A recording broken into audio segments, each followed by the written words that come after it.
हुआ फिर समा।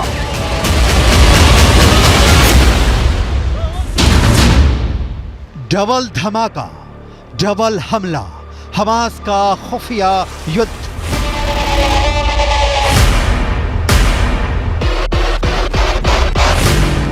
हमास के 45,000 लड़ाकों में से कितने सुरंग के अंदर और कितने जमीन के ऊपर से इजरायली सेना पर हमला कर रहे हैं, इसे लेकर ना तो अभी तक मोसाद कोई खुलासा कर पाया है और ना ही अमेरिका की खुफिया एजेंसी को कोई भनक लग पाई है। लेकिन मिडिल ईस्ट की मीडिया से जुड़े जानकारों के मुताबिक हमास इजरायली सेना पर वैसे भीषण हमले नहीं कर रहा है जैसे उसे करने चाहिए थे।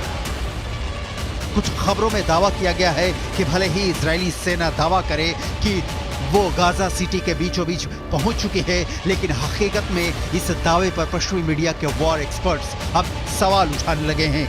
इजराइल के 34 से ज्यादा सैनिक जमीनी हमले के दौरान मारे जा चुके हैं। हम आपको पश्चिमी मीडिया के दावों के हवाले से बताने जा रहे हैं कि इजराइल सेना पर डबल धमाके के साथ डबल हमले की तैयारी हमास ने हिजबुल्लाह से मिलकर कर ली है।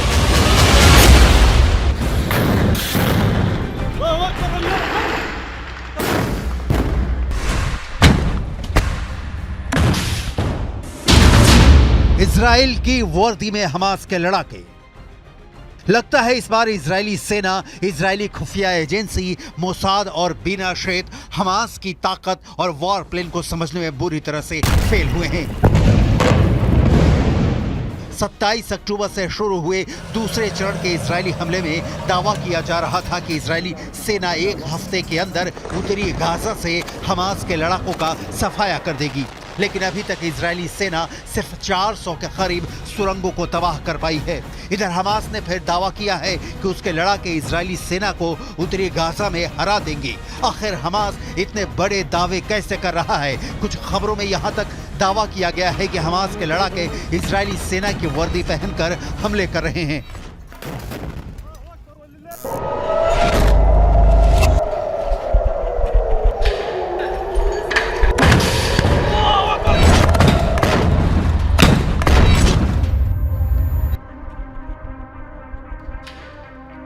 हमास सेना के शाखा अल कसम ब्रिगेड ने एक वीडियो जारी किया है जिसमें दिखाया गया है कि उत्तरी गाजा में इजरायली सेना उनके टैंक, उनके बख्तरबंद लड़ाकू वाहनों, यहां तक कि बुलडोजर पर भी हमास लड़ाके बेहद बेरहम और घातक हमले कर रहे हैं। जरा आप हमास की तरफ से जारी किए गए इस 2 मिनट 44 सेकंड के वीडियो की एक एक तस्वीर को देखिए, जिसमें 50% तक तबाह हो चुके गाजा में हमास के लड़ाके चारों तरफ से हमले कर रहे हैं। डबल धमाका, डबल हमला, हमास का खुफिया युद्ध।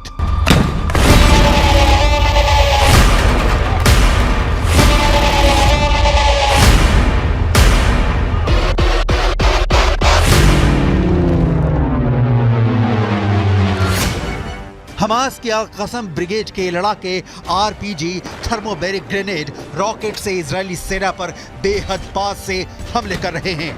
इजरायली टैंकों पर महज 100 से 150 मीटर दूरी से एंटी टैंक मिसाइलें और रॉकेट से हमले हो रहे हैं। हैरानी की बात तो यह है कि हमास की अल कसम ब्रिगेड अमेरिकी और रूसी हथियारों से इजरायली सेना पर हमला कर रही है।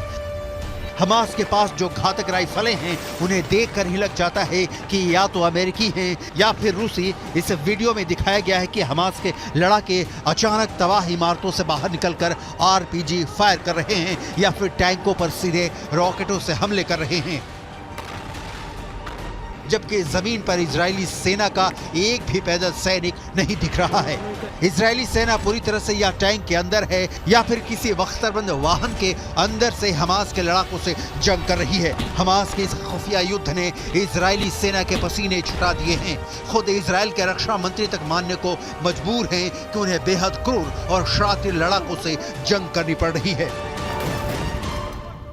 עזה היא בסיס הטרור הגדול ביותר שבנה האדם אי פעם. כל העיר הזו היא בסיס טרור אחד גדול. מתחת לקרקע קילומטרים של מנהרות. הן מתחברות אל בתי חולים, אל בתי ספר, הן מחוברות ביניהם. יש בתוכם חדרי קשר. מחסני תחמושת, מקומות לינה, והכל על מנת לשמש בסיס של טרור שממנו ניתן לפגוע. इजराइल के लिए विनाशक हिजबुल्लाह का हमला। लेकिन वहीं दूसरी तरफ हिजबुल्लाह के चीफ हसन नसरल्लाह ने दावा किया है कि इजरायली सेना के लिए गाजा युद्ध विनाशकारी साबित होने जा रहा है। हिजबुल्लाह के 60,000 से ज्यादा लड़ाके हमास के 40,000 लड़ाकों के साथ इजरायली सेना पर दूसरे राउंड का विनाशकारी हमला करने जा रहे हैं। पश्चिमी मीडिया ने भी माना है कि हिजबुल्लाह की रॉकेट और मिसाइल ताकत इजराइल के लिए विनाशकारी साबित होगी। हालांकि इजरायली सेना पूरे जोश के साथ दावा कर रही है कि उसने उत्तरी गाजा में 10 घंटे की भीषण जंग में पिछले 24 घंटे के अंदर हमास के बहुत बड़े गढ़ पर कब्जा कर लिया है। इजराइल की आईडीएफ ने दावा किया है कि महज 10 घंटे की लड़ाई के बाद हमास का प्रमुख गढ़ पर कब्जा कर लिया गया है। इजरायली सेना का कहना है कि 10 घंटे की भीषण जंग में हमास के दर्जनों लड़ाके मारे गए हैं। आईडीएफ की मुख्य पैदल सेना इकाइयों में से एक नाहल ब्रिगेड के सैनिकों ने उत्तरी गाजा के पश्चिम में जबालिया पर भीषण हमला किया है।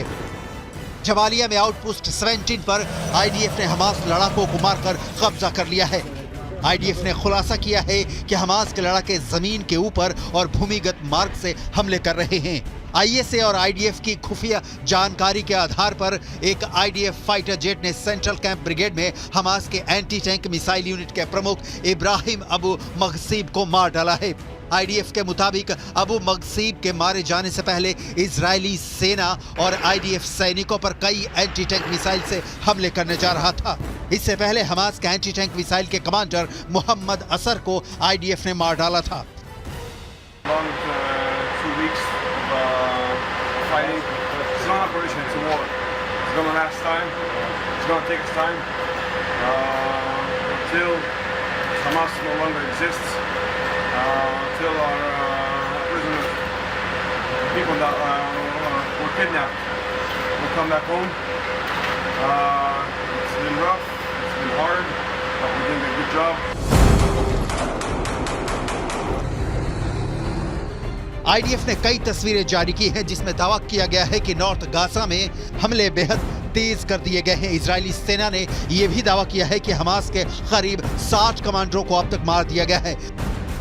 रॉयटर्स के मुताबिक इजरायली सेना ने गाजा में हमास के चीफ याह्या सिनवार को उसके बंकर में अलग थलग कर दिया है। वो बंकर के बाहर की दुनिया से पूरी तरह से कट चुका है।